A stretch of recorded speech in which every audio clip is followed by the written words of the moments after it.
ॐ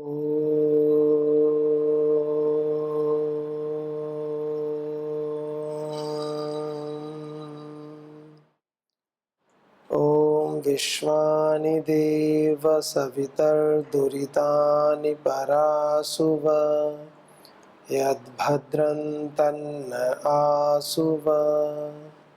ॐ शांति शांति शांति। ओम। वैदिक संस्कृति के स्वाध्याय क्रम में हम तृतीय समुल्लास को प्रारंभ कर रहे हैं, जो विशेषकर शिक्षा विषय से ही संबंधित है और उसमें अध्ययन और अध्यापन के विषय में महर्षि दयानंद सरस्वती जी ने प्रकाश डाला है। इसकी थोड़ी भूमिका के रूप में पिछले अंक में हमने देखा कि किस प्रकार से संतानों को शिक्षा देने के निमित्त माता पिता, आचार्य और संबंधियों की भी विशेष भूमिका ऋषि लिखते हैं, और कहा कि सोने, चांदी, माणिक, मोती, मूंगा आदि रत्नों से युक्त आभूषणों के धारण करने से मनुष्य का आत्मा सुभूषित नहीं होता है, वरन उसके लिए उत्तम क्या है कि वो विद्या वैदुष्य को प्राप्त करे, ये विशेष बताया। तो बड़ा ही सुंदर श्लोक लिखा। विद्या विलास मनसो धृत शील शिक्षाः सत्यव्रता रहित मान मलापहाराः संसार दुख दलनेन सुभूषिता ये धन्या नरा विहित कर्म परोपकाराः। जो मनुष्य, जिन पुरुषों का मन विद्या के विलास में तत्पर रहता है, विद्या के विषय में वो रमण करते हैं, नहीं तो क्या देखते हैं, खाली समय हुआ, दोपहर को भोजन किया, गांव में इकट्ठे होकर, शहरों में इकट्ठे होकर बैठ गए एक जगह किसी की बैठक में जाकर के या पेड़ के नीचे छाया में ताश खेलते हैं। बड़े बड़े बुजुर्ग खेलते हैं, 50-50, 60-60 साल के व्यक्ति खेलते हैं। इससे अच्छा ही कोई पुस्तक ले लें, उसका स्वाध्याय करें, एक व्यक्ति पढ़े, दूसरों को समझाए। ये भी तो ऑप्शन हो सकता है ना, विकल्प चुना जा सकता है, लेकिन नहीं चुनते। तो कह रहे हैं हमें कहाँ समय लगाना चाहिए? विद्या में, विद्या की वृद्धि में, विद्या में आनंद लेना चाहिए। धृतशील शिक्षाः, हम शीलवान बने, हमारा स्वभाव अच्छा हो, सत्य भाषण करें, धैर्य से रहें, मान अपमान में ज़्यादा चिंता ना करें। जब अच्छा कार्य करते हैं और कोई बुराई करने लगे या कहीं से किसी प्रकार का कोई नेगेटिव, कोई ऐसा थॉट आ जाए, कोई नकारात्मक बातें सुनने को मिल जाए, तो अधीर नहीं होना, परेशान नहीं होना।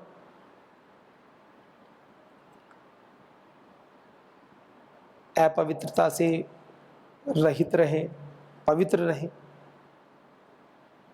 और दूसरों के हृदय में जो मलिनता है उसके भी नाश करने वाले बने। महर्षि दयानंद सरस्वती जी के जो ग्रंथ हैं उसमें एक विशेष बात है, वो अपने तक सीमित रहने का संदेश नहीं देते कि हम अपने आप पवित्र हो गए, स्वयं पवित्र हो गए, स्वयं अच्छा आचरण कर लिया, स्वयं गुरुजनों की सेवा कर ली, स्वयं अच्छे शास्त्रों का स्वाध्याय कर लिया, स्वयं योगांगों का अनुष्ठान किया। वो कहते स्वयं अच्छे कर्मों को करो और दूसरों को कराओ। जैसे परम श्रद्धेय श्री गुरुदेव जी महाराज क्या कहते हैं, योग का करना और कराना सब मनुष्यों का परम धर्म है, युग धर्म है, योग धर्म है, राष्ट्र धर्म है, मानव धर्म है, ऐसे कहते हैं। शाश्वत धर्म है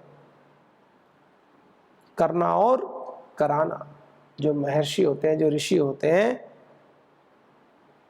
जो ब्राह्मी चेतना से युक्त होते हैं, वो समाज का कल्याण विशेष करके करते हैं। ये आप अपने जितने भी ऋषि हुए हैं, ऋषि तो सबके ही होते हैं, आप उनके जीवन को देखो, वो कभी 1, 2, 4, 10 व्यक्तियों के लिए कार्य नहीं करते, समष्टि के लिए करते हैं, सत्योपदेश करने वाले हैं। संसार दुख दल नेन सुभूषिता, जो व्यक्ति इतने अच्छे कर्म करेंगे, सत्य भाषण करेंगे, अच्छे प्रकार से पढ़ेंगे, लिखेंगे, पढ़ाएंगे, तो संसार के दुखों को नष्ट करेंगे, सीधी सी बात है, उससे सुभूषित होंगे। जब आप अच्छे कर्म करेंगे, संसार कल्याण के कार्य करेंगे, लोगों के दुखों को दूर करेंगे, तो अच्छी सी बात है, आप प्रसिद्ध हो ही जाएंगे। आज परम श्रद्धेय श्री गुरुदेव परम श्रद्धेय आचार्य श्री जी किसी परिचय के मोहताज नहीं है, कितने लोग उनसे प्रेम करते हैं।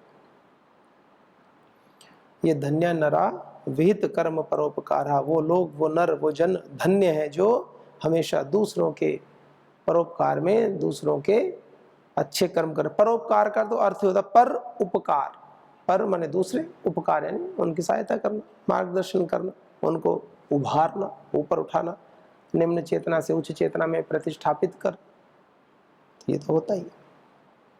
वे नर और नारी धन्य है। इसलिए 8 वर्ष के हो तो लड़कों को लड़कों की और लड़कियों को लड़कियों की शाला में भेज देवे, जो भी विद्या की व्यवस्था है। जो अध्यापक पुरुष व स्त्री दुष्टाचारी हो उनसे शिक्षा न दिलावे, किंतु जो पूर्ण विद्यायुक्त धार्मिक हो वे ही पढ़ाने और शिक्षा देने योग्य है। कितनी सुंदर बात कही। आचार्यों को भी देखो, विद्यालय में गए बच्चे का प्रवेश कराने के लिए, उनसे पूछो पढ़ाएंगे कौन। हमारे बच्चों को पढ़ाने के लिए जो आचार्य नियुक्त किए हैं उनसे हम मिलना चाहते हैं। माता पिता का कर्तव्य इतना नहीं है कि विद्यालय में गए, रजिस्ट्रेशन काउंटर पर बैठे और बस क्लर्क को फीस दी और उनका बच्चे का प्रवेश हो गया और उसको छोड़ दिया बस में बैठा के, अगले दिन से पढ़ाई शुरू। पढ़ाते कौन है, उनसे मिलो। इसीलिए विद्यालयों में भी ये प्रथा शुरू हो गई है, पेरेंट्स टीचर मीटिंग। ऋषि दयानंद तो पहले ही कह रहे हैं कि पेरेंट्स टीचर मीटिंग के बिना तो कार्य आगे मत बढ़ाओ, बल्कि वहां तो पेरेंट्स टीचर मीटिंग पढ़ने के बाद शुरू होती है। ऋषि दयानंद ने कहा कि एडमिशन से पहले ही पेरेंट्स टीचर मीटिंग करो, हमारे बच्चों को कौन कौन टीचर पढ़ाएंगे। और यहीं पर नहीं रुके, उन्होंने कहा उनके चरित्र के बारे में भी पता करो, उनके व्यवहार के बारे में भी पता करो, उनका शील आचरण कैसा है, क्योंकि बच्चों पर प्रभाव आएगा ना। ये भी कह रहे हैं, एक्स्ट्रा जिम्मेवारी और दे दी माता पिता को। द्विज, अपने घर में लड़कों का यज्ञोपवीत और कन्याओं का भी यथायोग्य संस्कार करके यथोक्त आचार्य कुल अर्थात अपनी अपनी पाठशाला में भेज दे। द्विज जो विद्वान है, ब्राह्मण कोटि में जो व्यक्ति आते हैं, वो भी बच्चों को पढ़ाने के लिए भेजे। विद्या पढ़ने का स्थान एकांत देश में होना चाहिए। सही बात है। अब शहर के बीचों बीच विद्यालय है, बाहर से कोई कभी ट्रक हॉर्न बजा रहा है, कभी गाड़ियां बाइक चल रही है, कभी ट्रेन की आवाज आ रही है, कभी प्लेन की आवाज आ रही है। बच्चों में तो कौतूहल होता है, कभी देखेंगे कि आवाज आ रही है, डिस्टर्बेंस होता है। तो का एकांत स्थान, एकांत देश में होना चाहिए। और वे लड़के और लड़कियों की पाठशाला 2 कोश एक दूसरे से दूर होनी चाहिए। ये भी एक विशेष बात है। समाज में कितना वैषम्य उत्पन्न हो गया है। तो ऋषि दयानंद कह रहे हैं कि लड़कों और लड़कियों की पाठशाला भी थोड़ा दूर दूर होनी चाहिए, 2 कोश कम से कम दूर होनी चाहिए। शास्त्रीय बात है, अनेक पक्ष हैं इसकी भी, तो यथासंभव जितना हो उतना करना चाहिए। जो वहाँ अध्यापिका और अध्यापक पुरुष व भृत्य अनुचर हों, वे कन्याओं की पाठशाला में सब स्त्री हों और पुरुषों की पाठशाला में पुरुष रहें। देखो कितनी सुंदर व्यवस्था है। कहा जो पुरुष की पाठशाला है तो वहां पुरुष रहें, अध्यापक नहीं, भृत्य अनुचर वो भी। जो सेवक हैं, कार्य करने वाले हैं, पुरुषों की पाठशाला में पुरुष रहें और बहनों की, कन्याओं की पाठशाला में बहनें रहें। पतंजलि योगपीठ में आप देखेंगे, भाइयों के गुरुकुल में भाई रहते हैं, बहनों के गुरुकुल में पूरा स्टाफ बहनों का है। सारी सेविकाएं बहनें जो कार्य करती हैं वो भी पढ़ाते हैं, वो भी 100% प्रामाणिकता से रखते हैं। और किसी अपरिहार्य स्थिति में रखना भी पड़े तो एक अपवाद रूप में कभी हो जाए तो फिर एज्ड रखते हैं थोड़े, जिनको घर गृहस्थी का पूर्ण अनुभव है और बड़े शील आचरण को देख करके।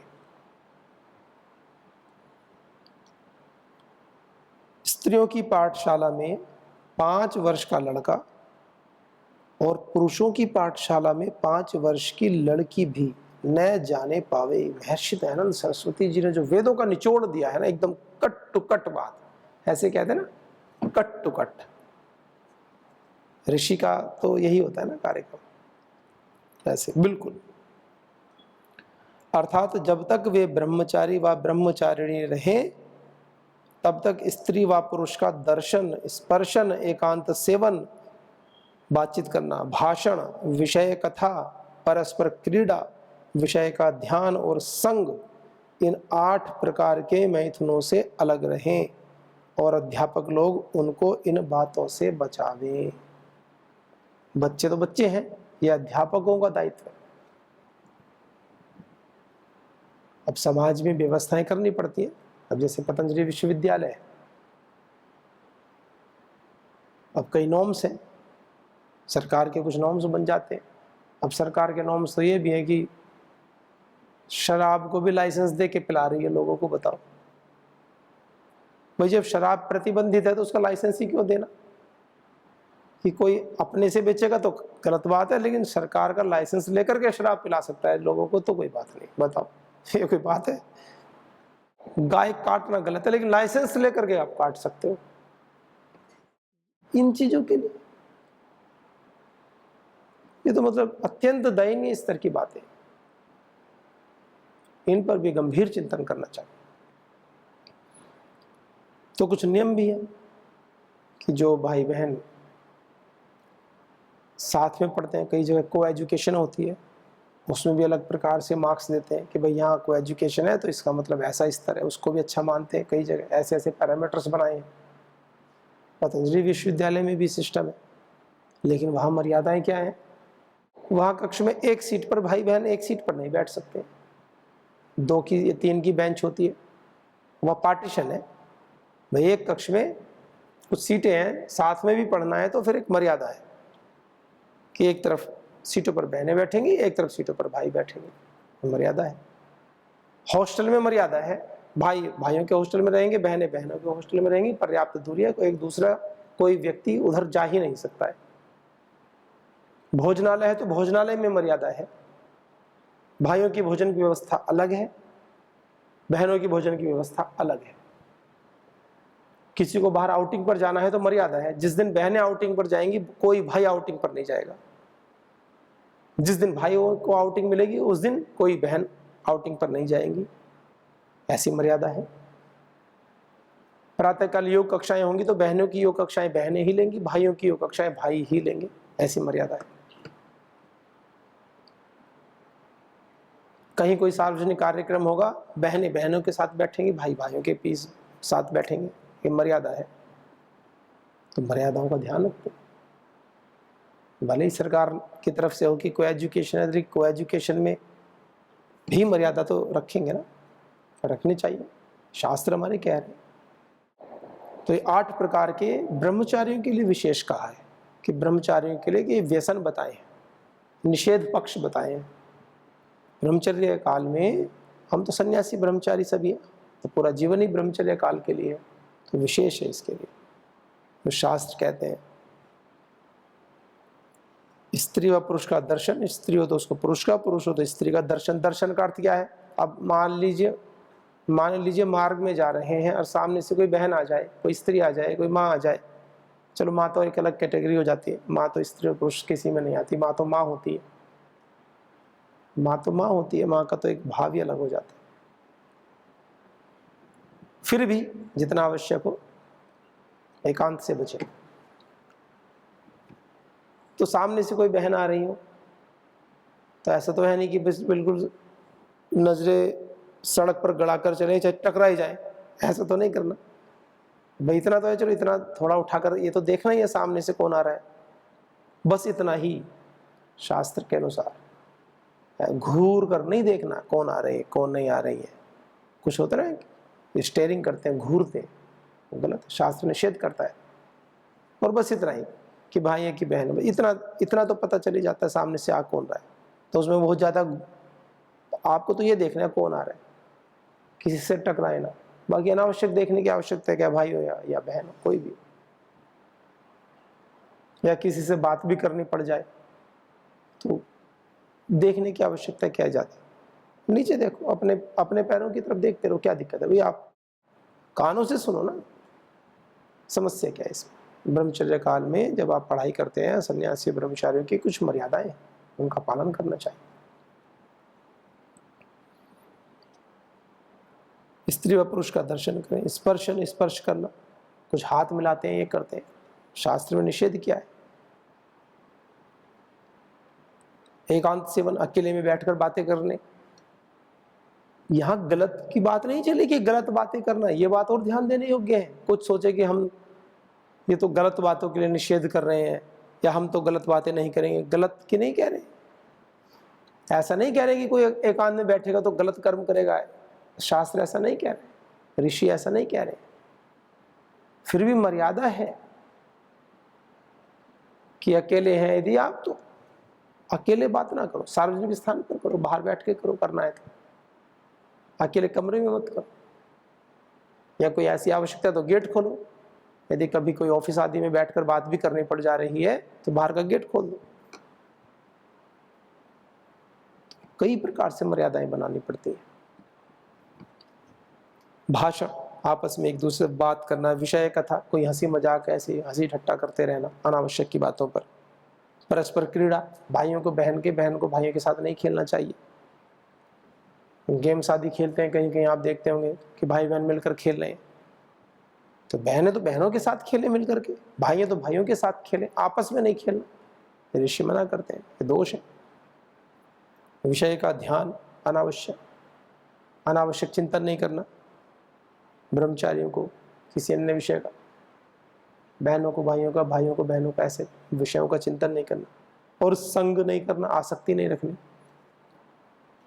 इन 8 प्रकार के मैथुनों से, दोषों से अलग रहें और अध्यापक लोग उनको इन बातों से बचावें, जिससे उत्तम विद्या। अच्छा, कारण क्या है इसका? कोई कार्य करते हैं तो उसका कारण भी तो होगा, तो उसका कारण है उत्तम विद्या, शिक्षा, शील, स्वभाव, शरीर और आत्मा के बल युक्त होके आनंद को नित्य बढ़ा सके। ये विषय मना क्यों किया?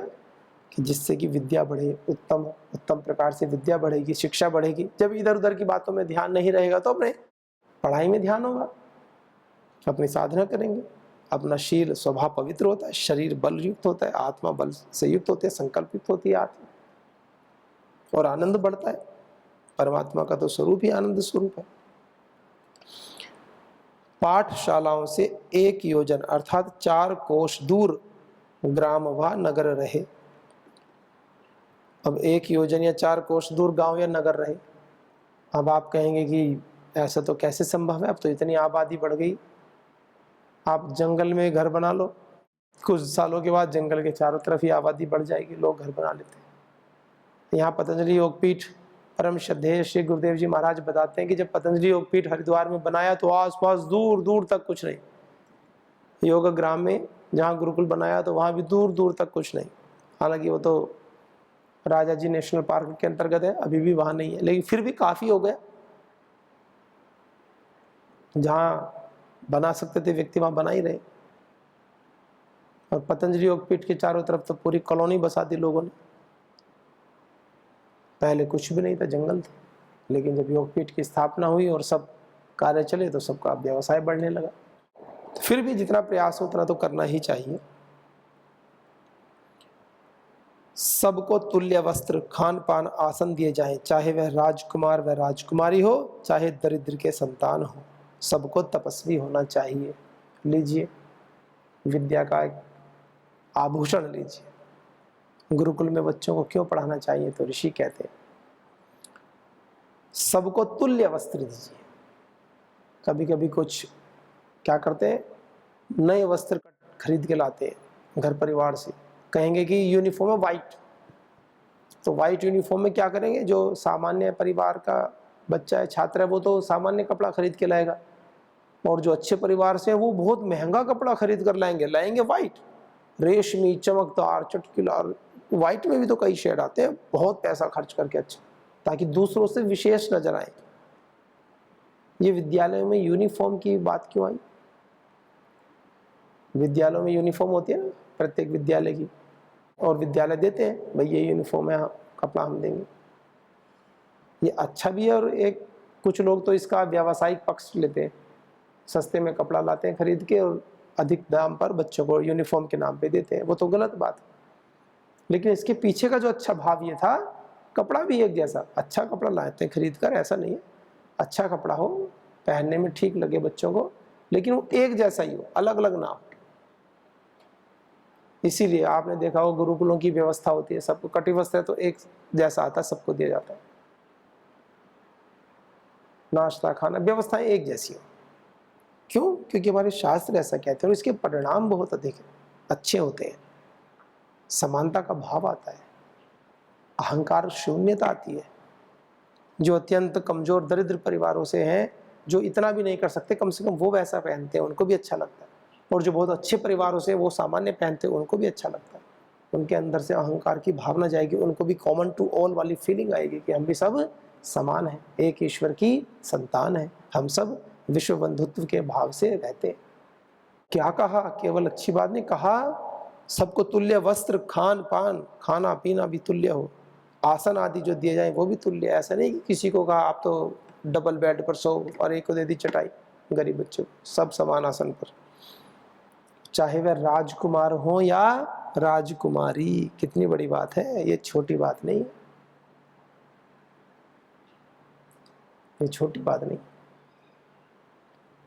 अमेरिका का प्रेसिडेंट है, उनके परिवार के जो बच्चे हैं वो भी उसी विद्यालय में पढ़े जिस विद्यालय में उन्हीं के ऑफिस में काम करने वाला कोई चपरासी है, उसके बच्चे यदि पढ़ते हैं तो समान व्यवस्थाओं को फॉलो करें। उसका उदाहरण इसलिए दे दिया कि मोदी जी की तो शादी नहीं हुई ना, इसलिए।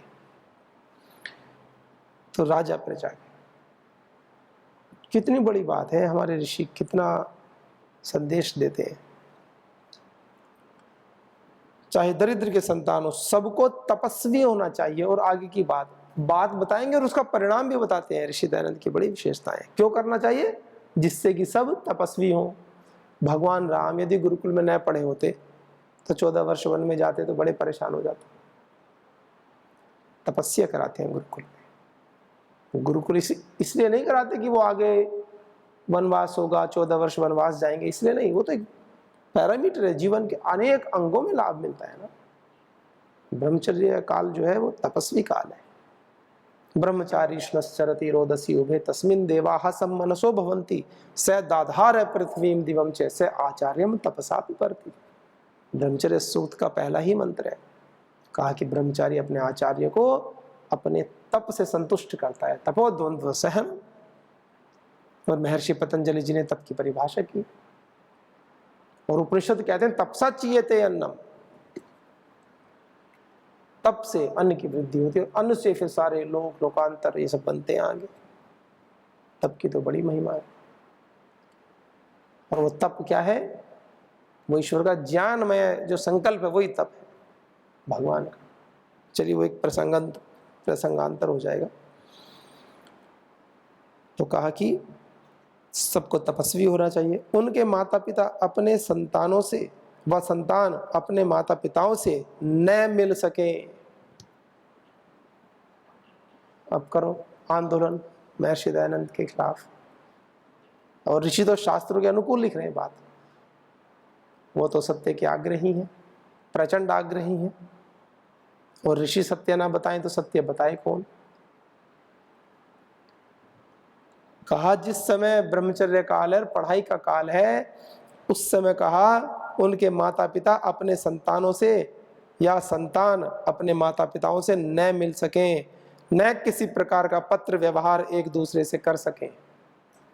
ऋषि लिख रहे हैं। जो माता पिता सुन रहे होंगे डर जाएंगे, अरे क्या कह रहे हैं ऋषि। विद्या में बाधा होती है ना, फोन पे बात करा दो जी।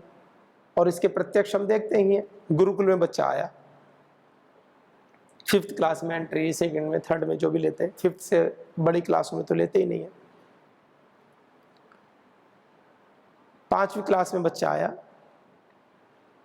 घर परिवार को छोड़ करके यहाँ रहता है, तो घर की याद आती ही है। ठीक है, यहाँ पर व्यवस्थाएं बहुत अच्छी हैं, सब प्रकार से ध्यान रखा जाता है, छोटे बच्चों को संभालने के लिए माताओं के रूप में भी बहनें रखी जाती हैं, माताएं रखी जाती हैं, वो अलग से सारी व्यवस्थाएं हैं। फिर भी भाई माँ तो माँ ही होती है। माँ तो माँ क्या दूं उपमा, हर उपमा उप रह जाती है। अनुपम माँ, माँ की उपमा से वाणी चुप रह जाती है। अंत में यह कह जाती है, इस ऋण से उऋण होना है कठिन। तब भी नहीं चुका सकते जीवन में माता का ऋण। तन मन धन जीवन कण कण अर्पण सब रोज करो निष दिन। तब भी नहीं चुका सकते जीवन में माता का ऋण। माँ तो माँ है, माँ।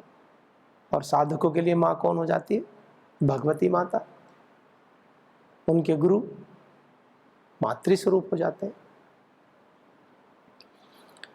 तो कहा कि किसी प्रकार का पत्र व्यवहार भी एक दूसरे से न कर सके। ऐसे क्यों कहा? तो जब बच्चे घर छोड़ करके आते हैं तो माँ को याद करते हैं, पिता को याद करते हैं। तो माता पिताजी को याद करेंगे और रोएंगे। फिर उनको धीरे धीरे धीरे धीरे खेल में लगाते हैं, अच्छे अच्छे डिश बना के खिलाते हैं बच्चों को, उनके साथ खेलते हैं। तो धीरे धीरे 5 दिन, 6 दिन, 7 दिन ऐसे जा करके उनका मन थोड़ा लगने लगता है। धीरे धीरे 15 दिन में वो ठीक होने लगते हैं, 1 महीने में ठीक होने लगते हैं। और हाय रे माता पिता, वो फिर 1 महीने बाद आकर के हमारा बच्चा, हाय हमारा बच्चा, हमें एक बार दर्शन करा दो, हमें फोन पे बात करा दो, उससे कैसा है क्या है। कहते हैं कि ठीक है, नहीं मानते, कहेंगे जी बस 1 मिनट बात करा दो। और जहां बच्चे ने माँ से बात करी, उधर माँ का रोना शुरू, इधर बच्चे का रोना शुरू। जो 1 महीने तक सारे आचार्यों ने, सारी व्यवस्थाओं ने मिलकर के बच्चे का मन ठीक किया था, वो 1 महीने के बाद फिर वहीं का वहीं कच्चा कर देते हैं। फिर उसको संभालो 1 महीने तक दोबारा। और जो माता पिता ऐसा करते हैं कि हमें बच्चे से बात करा दो, वो बिल्कुल बच्चे के साथ ज्यादती करते हैं कि जो बच्चा रोते रोते संभल चुका है वो फिर रोना शुरू कर देता है महीनों तक। फिर उसकी वही कंडीशन होती है। वो बच्चे के साथ दया कर रहे हैं कि कठोरता कर रहे हैं, बताओ। मतलब बहुत सुंदर तरीके से डिजाइन किया गया है शास्त्रों में भी। और जो गुरुजनों की जो विचारधारा है, हमने अध्ययन अध्यापन विधि में केवल 1 पेज पढ़ा है और इस पेज में इतना ज्ञान भर दिया है कि इसी का पालन कर ले तो पूरा जीवन सुधर जाए। इसलिए कहते हैं शास्त्रों का स्वाध्याय अवश्य करना चाहिए। शास्त्र स्वयं में मार्गदर्शक का कार्य करते हैं। तो आइए हम सब भी अपने जीवन में जब समय मिला करें, इधर उधर की बातों से हट करके वैदिक शास्त्रों का अध्ययन क्या करें। ओम शांति शांति शांति। ओम श्री परमात्मने नमः। ओम श्री गुरुभ्यो नमः। ओम सर्वेभ्यो नमः।